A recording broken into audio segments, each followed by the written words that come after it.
I don't ever slow up, no I don't take shit. I got no love for the fakeness. If you wanna play tough and wanna hate this, I'll always show up. I don't ever slow up, no I don't take shit.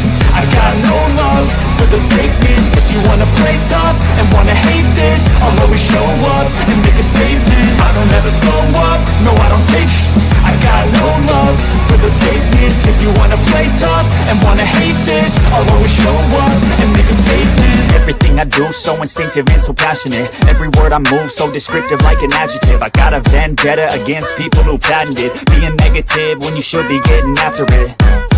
I got facts over tracks, this and that, spitting slow, spitting fast. I could roast, I could gas, think I'm okay at last, but I don't know if that can erase all the past. And the pettiness, a reflection of the emptiness. Hilarious, you think you're with my time, you're delirious. Mysterious, because you are behind a fake exterior. Inferior, you know I'll always be a bit superior. Get off of me, this ain't no humble brag. I want you to hear words, you can say them back. I want you to feel free from the chains that last, and to believe in what you got, it was built to last, yeah.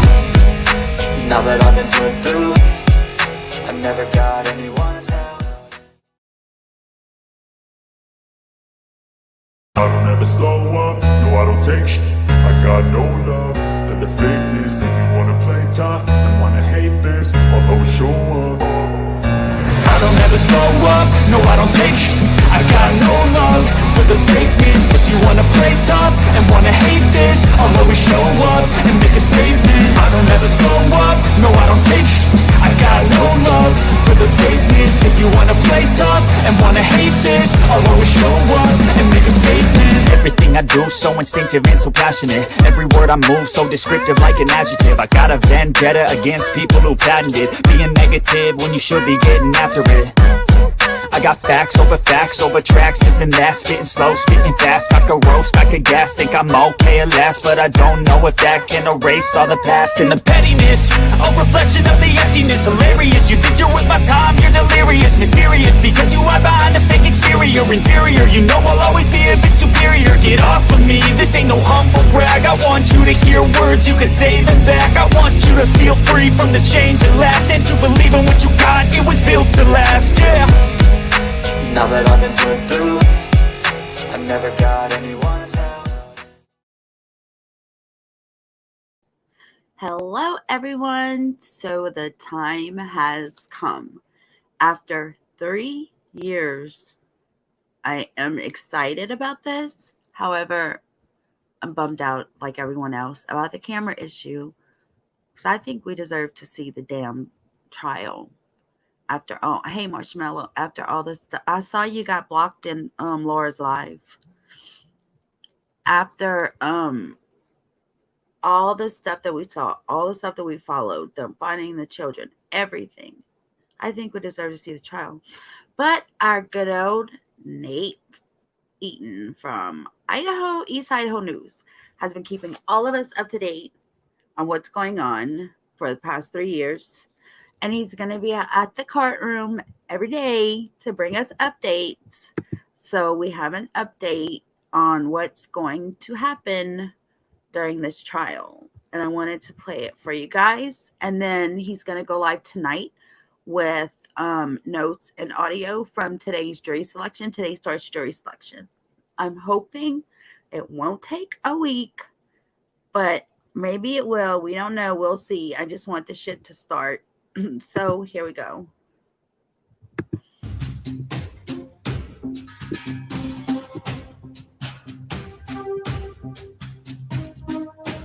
I'm assuming some of you can hear me.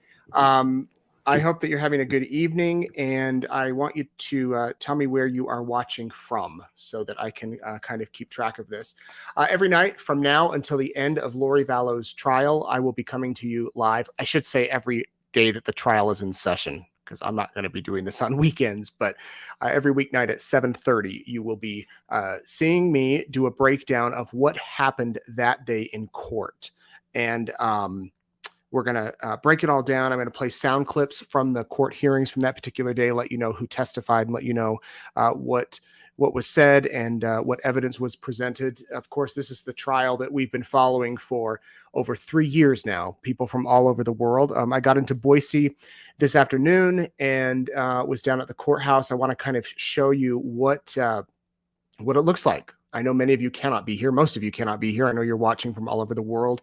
So I want to, play it or present it to you as much as I can as if you were here participating in the trial with us. Again, if you're just joining us, I'm Nate Eaton, and we are going to take you inside the Lori Vallow Daybell trial, which begins tomorrow morning, 9 a.m. Jury selection begins at the Ada County Courthouse. People, several hundred, perhaps a couple of thousand here in Ada County have received questionnaires, potential jurors that they dropped off last week at the courthouse. And then the defense attorneys and the prosecution spent last week going over those with the judge. And tomorrow, those people who have been asked to return, they're probably getting phone calls right about now saying, you have been summoned for jury duty. Please show up Monday at 9 a.m. They will show up in the courtroom, and they will, the clerk will call each juror's number one by one, and they will come up, and the prosecution will ask questions. The defense will ask questions, and they will whittle that number down to 12. And then there will be some alternate jurors, more than likely. The judge has not said how many, at least publicly, but you could see maybe 2, maybe 3, or maybe 4 alternate jurors. And we will know, we should have that jury seated by the end of the week, and then opening arguments begin, opening statements begin. And it is on the state to prove that Lori Vallow Daybell did what she's accused of doing, that she conspired to murder her children, JJ and Tylee, and that she conspired to murder her new husband's wife, Tammy Daybell, and that she murdered JJ and Tylee. She's charged with conspiracy for all 3, murder for 2, JJ and Tylee, grand theft for using some of the money after Tylee died, allegedly. And so the state has to prove all of those things. Of course, the prosecutors. If you don't know what the money is that she stole, she was continuing to get JJ's Social Security, and I believe it's Tylee's benefits for her bio dad dying. She continued to accept those checks for many, many months. And so that's what the theft charges are for. Her collecting these checks knowing that her children are dead. Are Rob Wood from Madison County, Lindsay Blake from Fremont County, Rachel Smith, special prosecutor brought in from Missouri. She's done death penalty cases. She's done homicide cases. There's also 2 other attorneys assisting them, Tanya Rawlings and Tyler Rammel from Madison and Fremont counties. So they're all here. So are Lori's attorneys, Jim Archibald and John Thomas. In fact, I saw them tonight. I was leaving Chipotle. They were in line. I don't know if they saw me. I waved, walked out. I should have gone over to interview them, but, wanted to keep my space. So they're here. They're here in town. They've been here a few days. I got the burrito bowl with chicken. It was delicious. That's one thing that Idaho Falls doesn't have is Chipotle. I miss Chipotle. So anyway, they're here, and it's their job to defend their client. That's what it all comes down to for them. Now, Ada County is a lot different than Fremont County. If you've watched our coverage for the past 3+ years, and you've seen the court hearings at the Fremont County Courthouse, it's quite small. It's a small town. In fact, I'll go through some stats here in a minute, how many people live in which county and the size difference. But Ada County is the largest county in Idaho. If you're not from here, it's where Boise is located, Boise State University. I've been here a few times before, came out here for the Garth Brooks concert a few years ago. So that was in the Albertson Stadium. I've been out here for some legislative coverage in the past, but I've never covered any court proceedings here at this courthouse, and it is big. In fact, I'm going to switch over here and show you. This is the Ada County Courthouse. I got here this afternoon, went out there, saw Justin Lum. This is the courthouse where Lori Daybell will be tried starting tomorrow.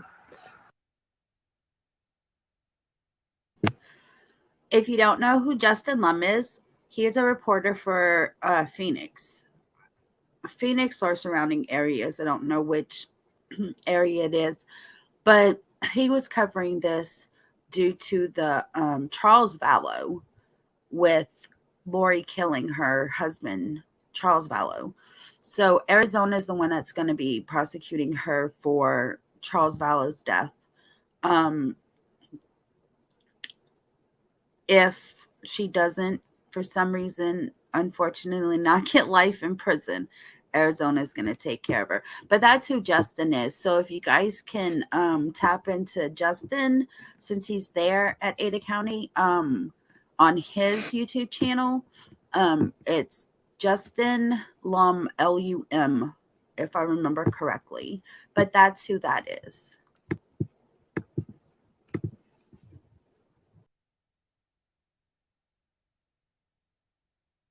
If you've seen the Fremont County Courthouse, this one is obviously quite a bit bigger. There's multiple courtrooms in this courthouse. There are multiple things happening at once. And they have set up, there we go. There's the entrance. So tomorrow morning, if you put your name on the list on Friday at 8 a.m., they opened up seating. And they Does anyone know if JLR is on the list as a fact? I know he was trying to get on the list. I just haven't followed anymore to see if he actually was on the list and if he's going to be, well, if he's there today. They open in, I don't know how many seats, they have not said, but there is an overflow room in this courthouse where during jury selection, the public will be able to come in and they will be able to watch what happens here in this jury selection. So the public will be able to go inside the courtroom, inside the courthouse during jury selection. Then when the trial begins, a limited number of people will be actually able to be in the direct courtroom where Lori Vallow Daybell is and her attorneys. That will be by registration, 8 a.m. every morning. You got to go in, you got to reserve a seat. Once those seats are filled, the overflow location will be there. So tomorrow morning through those doors, starting at 8 a.m., those interested people who have a reserved seat. I want to let you know, because I had to look it up this morning. Idaho state is split. The time zone is split. So I had to look up the time zone exactly for Ada County, and they are an hour ahead of me. So that means for the trial, court will be starting at 11 Central, 12 Eastern. But Nate will be going live every night at 7:30 Idaho time, which is 6:30 my time, 8:30 Central, and 9:30 Eastern. So I just wanted to make sure you guys understood the time zones and when he's going to go play audio and notes, and there's going to be a sketch artist, so he's going to show that, I'm sure. But I know that Nate will be very informative on the trial, so I'm really glad. If we can't see it on TV or streamed, then I'm glad. We'll go through these doors. Of course, I'll be there. There's a media area outside the courtroom. You can see here, these are for cameramen because no cameras are allowed in the courtroom. Judge Boyce has not allowed any cameras in the trial. We do have a sketch artist who will be there. We put out a call a few weeks ago for some sketch artists, and we've narrowed it down to a lady who lives in Boise, and she should be pretty good. You know, you can never be 100% accurate with those things, but at least it's some sort of visual from the courtroom. Otherwise, media that don't go in the courtroom will be waiting in this area. There's one on each side of those main doors. Here's a look at the media trucks that were there tonight, just about 2 hours ago. The local stations, KSL Television is here from Salt Lake City. Justin Lum, as I mentioned, is here. We met up and chatted for a bit, and then we're going to be there tomorrow at the courthouse. Then we made our way over to the jail. Now, this is where Lori is being held, in the Ada County Jail. There's the sign that gets you right down there. It's right next to the sheriff's office in the public safety building, and this is a very large public safety building, again, compared to the Fremont County public safety building, which is the courthouse, and the sheriff's office is hooked onto it. But the Lori was brought over here end of March, I believe by March 23rd, around there, driven through those gates. This is where tomorrow morning, I shot a little bit of video. I mean, there's not much here, but those gates go up both on each side when cars come and they go. there is hardly any chance that we'll be able to see Lori. I don't imagine, because I think that security is going to be pretty tight when they transport her to the courthouse. The jail is about 10 minutes from the courthouse. So in the morning, we're assuming, they haven't announced this because of security reasonings, but in the morning, we assume that they're going to leave this jail facility. Sarah, one of the reasons why I really, really wanted cameras in the courtroom was because I want to see how many times that nasty little bitch smirks, and especially smirks at Kay and Larry Woodcock. Bro, I want to smack that smirk off her face. I wish somebody would do that in jail, y'all. I'm so drove with this woman. And then they're going to probably put her in one of those vehicles, and she will be brought over to the courthouse and enter those main doors. So again, there's the entrance, the gates that they go in, and that's kind of where she's at. So let me break it down. I mentioned that Fremont County and Ada County are different.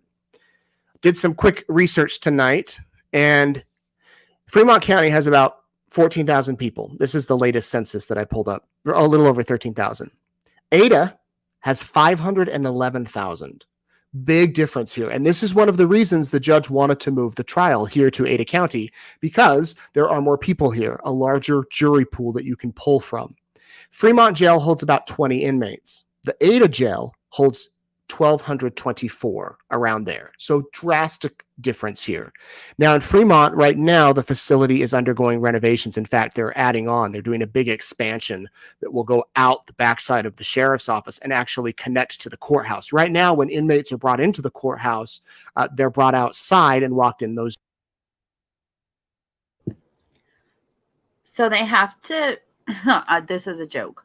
They have to expand Fremont County Jail because Lori was in there, and Lori is so popular and everyone loves her and everyone wants to commit a damn crime so they can be in the same jail Lori Vallow is in. That's how she thinks people. Those doors. That's how we've been able to get the video of Lori and Chad so many times. Well, once that renovation is complete, you won't see the inmates. They'll be brought over on a secure hallway. So you can see that, and the Fremont jail right now does not hold female inmates. So when Lori is brought over to the jail, she's brought over from Madison County, which is about a 10-15 minute drive. And when they were doing that, I know that they would vary up the route. They didn't go the same route every time, security purposes for that. And they want to make sure that the inmate is secure. And this transport will very likely be secure. The inmates at the Ada County Jail, we don't even know where they're brought in, but I'm pretty sure it's not accessible to the public. So that is a big difference between Fremont and Ada. Let's go back to the graph. There you can see the Fremont has around 32 sheriff's deputies. Ada has 325. Those are rough estimates, could be off a little bit. So about 10 times as many deputies here. The sheriff's office. Hopefully she comes into court with a black eye, and one of them 1,200 additional inmates that are in this jail, of course they're guys too, like just gives her a big old shiner or something. Here, this is for court. Bam. This office is in charge of security at the courthouse, making sure that things run peacefully, and they also have patrol deputies in many counties. Also, fun fact, Ada does have a Chipotle. I mentioned that a minute ago. Multiple. Fremont has around 5 places to eat. They're all pretty good. Well, the ones I've been to. You've got Arctic Circle. You've got Maverick. You've got Chrissy's Chicken. Big J's. Big Judd's. Big J's. Big Judd's. Am I missing any? I know. Oh, there's a Mexican restaurant too. If you're from there, please put in the comments what I'm missing. So there's a handful of places to eat. Now, why am I telling you where is there to eat? Well, one, I like food. But two, if you can imagine all of the media converging on Fremont County and all of the public interested in this case coming to Fremont County, it would be quite an ordeal. I don't think that there's a hotel in Fremont County. Is there? There might be one in St. Anthony. But anyway, it would be from Judge Boyce's point of view. His argument was there's more people. Boise can handle this case, at least, infrastructurally perhaps better than Fremont could. He never said that the Fremont County residents were bad people or anything. He just believed that it should be, here in Ada County. So that's kind of the rundown. That's why we're here in Boise, and we're going to be here for the next 6 to 8 weeks. And again, every night I'm going to be here, Courtroom Insider, the Lori Daybell trial, giving you the most information that I can. Also during the day, if you want to follow it during the day, we're going to have a live blog type style story on eastidahonews.com. I'll be updating probably every 5 minutes. Now, I'm going to warn you, the next few days will probably be a little slow because, as far as updates, because jury selection is pretty much the same. There'll be some instructions the judge gives, and we'll share those with you. And there'll be some other things, but then it's going to be person after person. How long will that take? It all depends. They could take 5 full days to pick a jury. They could have a jury picked by Wednesday. It all depends on what the attorneys are looking for.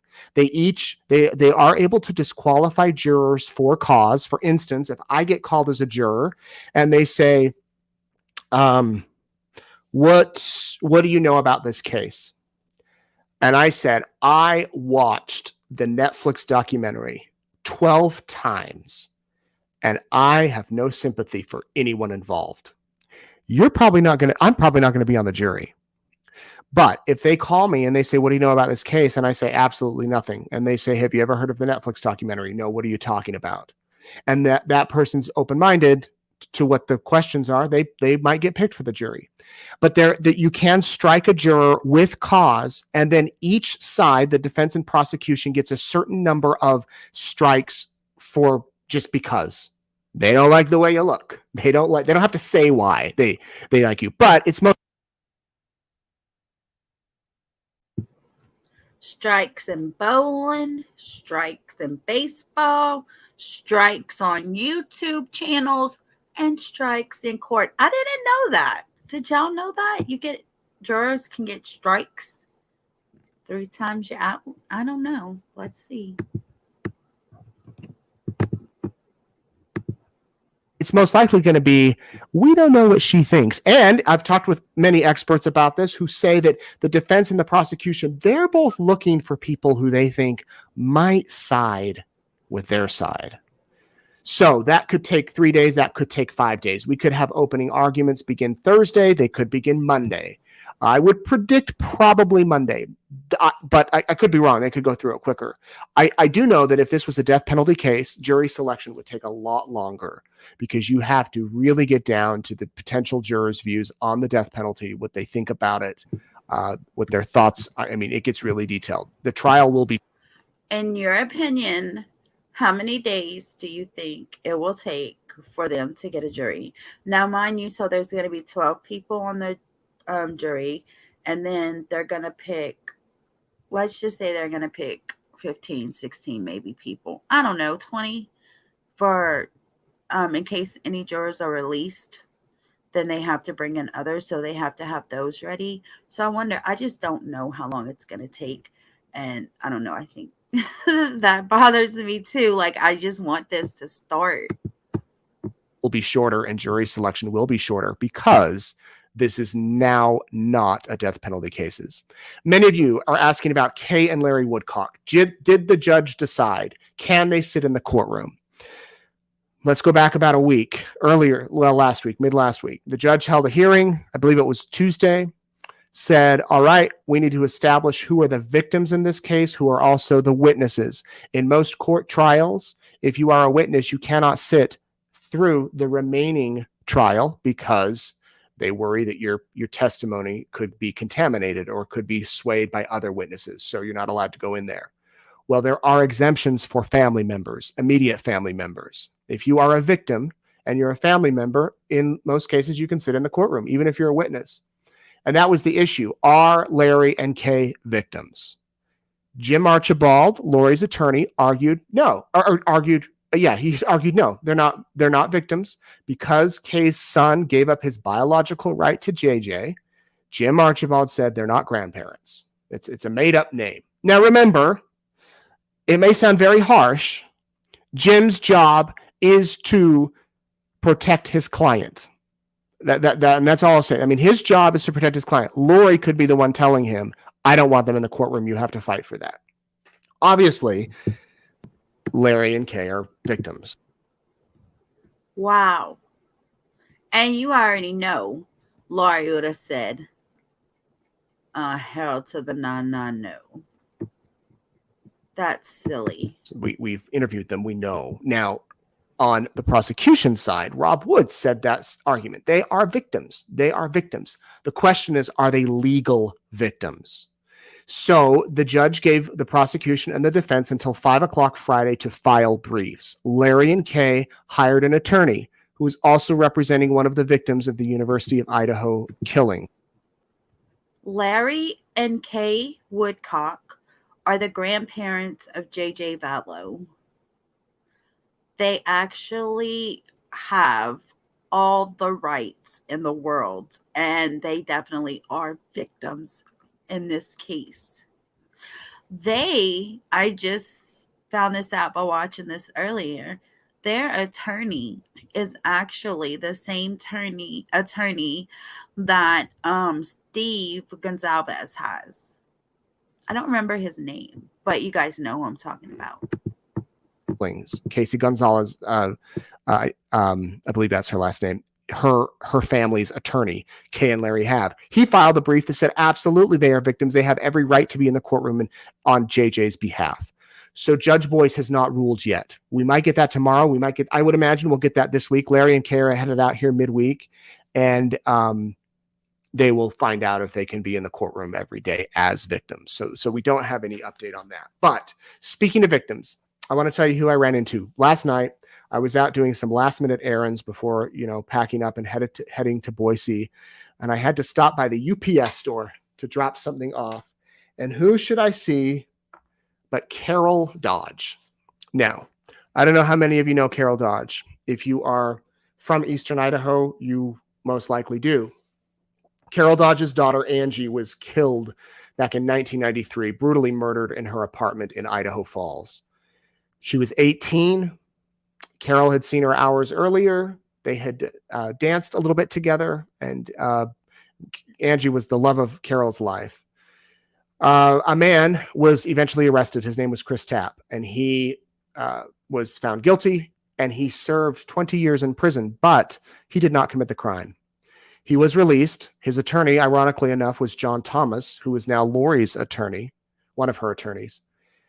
And then just a few years later, meaning a few years ago, the real killer was found, Brian Drips, and police found him through DNA testing and genetic DNA testing. So Carol Dodge went through a lot over 2 decades, 25, 30 years, trying to find her daughter's killer, dealing with the fact that the wrong man was behind bars, and then trying to find the other man, and finally got to the day where Brian Drips was sentenced. And I remember her taking the stand and talking to him, and it was a day I won't forget. Her family was there, and it was just quite an ordeal. And Carol is a wonderful person who, if you ever meet her, she will most likely end every conversation with you with, "I love you. Love you, hon." And she'll call me occasionally and we'll talk, or she'll see something on the news and she'll say, "Hey, Nate, what's this?" And we'll chat. And I hadn't seen her in a couple of weeks when we ran into each other at the UPS store. We talked. They were closing. I left the store. She was still in there. She was getting a photo scanned. And as I walked to my car, I said, "I got to go back. I got to talk. I got to ask Carol one thing. I got to ask her one thing before this trial." I ran back. The doors were locked at the UPS store. A guy was leaving. I went to grab the door. He said, "I think they're closing." I said, "I know. I just got to do one thing." I ran over to Carol. I said, "Carol, I got to get a picture with you," which of course is this picture. And then I said, "Carol, I'm going to this trial tomorrow. What do you want people to know? You went through a murder trial. Your daughter was murdered. What do people need to know? Like, give me a brief sentence." And she sat there for a minute and she said, "Nate," I'm summarizing here, I'm paraphrasing what she said. She goes, "The victims need more rights. Victims need more rights, and the family members of victims need more rights. It seems that often the suspects have more rights than the victims." And she said, "I just pray in this case that justice is served. And in the case of the Daybell case, that justice is served. And going forward, that victims can get justice in a speedy way. Because she talked about how the legal process is drawn out. And in a way that is good. I mean, look around the world. Many say we have the best legal system in the world. But her point was the victims deserve justice. And because of that, every night here, I want to end talking about one of the victims in this case. We cover a lot about Chad and Lori, and we're going to cover it. I mean, it's in the news. We're going to show you their pictures. We're going to tell you what happened in court. We're going to go through all the details. It will probably be hard to listen to many nights. It will probably be hard to witness inside the courtroom as all of this evidence comes out. I'm told we know about half of it. But the reason and the people that need to be remembered are JJ, Tylee, Tammy, and Charles. Not in this particular case, but we're still going to remember Charles. So I'm asking those of you watching, if you knew JJ, Tylee, Tammy, or Charles, like truly knew them, and you are comfortable sharing with me a story about them and maybe a photo, each night I'm going to feature one of them. Feel free to send me a private message on Facebook, or you can email me, neaton@eastidahonews.com. And I want to share about the victims every night. And so tonight, here they are, Tammy, JJ, and Tylee. I messaged Tammy's sister, Samantha, today. I said, hey, can you, do you have a picture of Samantha? I'm sorry, of Tammy, and maybe you with her? And she sent me this. This is Tammy with her sister, Samantha. And I want to read you what Samantha sent me. Samantha and Jason Gwillem may be witnesses in this trial. Samantha said, we grew up in Anaheim and love going to Disneyland. This was from a girls' trip we took with our mom. And I can tell you, having spent time with the Gwillems, that they do love Disney and they do love Coca-Cola. I don't know if Tammy loves Coca-Cola, but I do know that Samantha's family does. So today we honor and remember Tammy and JJ and Tylee. And tomorrow night, I'll be back here at 7:30 Mountain Time, Boise time, to recap what happens tomorrow, and we will honor JJ or Tylee. Again, if you have stories that you want to share, photos that you want to share, you can remain anonymous. I won't say your name. Please reach out, because we'd love to share them here publicly and let people know what it's all about. I got to remind you to do this if you haven't. Follow me. You can follow me. There's my reporter page, Nate Eaton Reporter. You might be watching me on there now. Twitter, @NateNewsNow. I'll be tweeting updates too throughout the trial on my Twitter account, also on East Idaho News. I'm on Instagram. I do a lot of family stuff on there most days, but it's n.eaton. I try not to mix the work.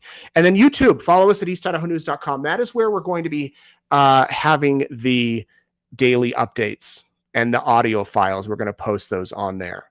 Okay, I got to do one more thing. I'm sorry. I wanted to end on Tammy, but I do want to show you really quick. Many of you are saying, where can I find the updates for when I update tomorrow in court? So let me just pull it up here and show you. Okay. Whoops. I hit the wrong button. There we go.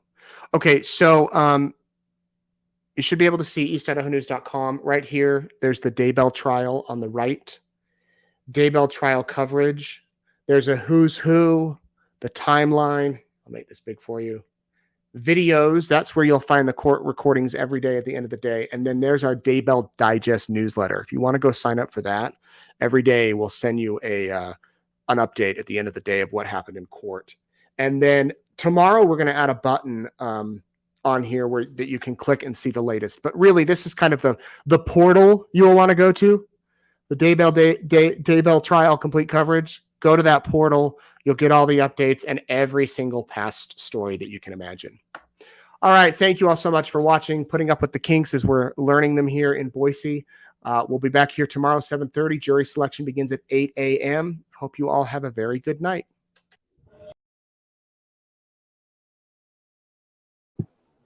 Okay, there we go. Information on the trial. I will be here. I am definitely not missing a day in this case. I will be here at 6:30 my time, which is 8:30 Central, 9:30 Eastern time with updates on this case. Gosh, I get sick to the stomach knowing that we can't see this in the courtroom. But anyway, I will be here at 6:30 p.m. today to see what kind of updates he gives on the jury selection and how that goes. You guys, I'm just praying that this doesn't take so long. And everyone knows about this case. So could you imagine how hard it would? And I think it would be a long time to try to pick a juror a whole jury because so many people know about this case. So what do you think about it? Do you think that it'll take longer than a week to pick a jury? I don't know. I just want to get it on the box. I just want to see this girl get sentenced to life. I wish we could see her freaking face when it happens. But yeah, that's how I want to see her face when she gets sentenced because I want to smack that smirk off of her face. It's unreal. But anyway, like I said, hopefully I'll see you guys tonight, 8:30 Central, 9:30 Eastern. I hope you guys have a great day. Bye.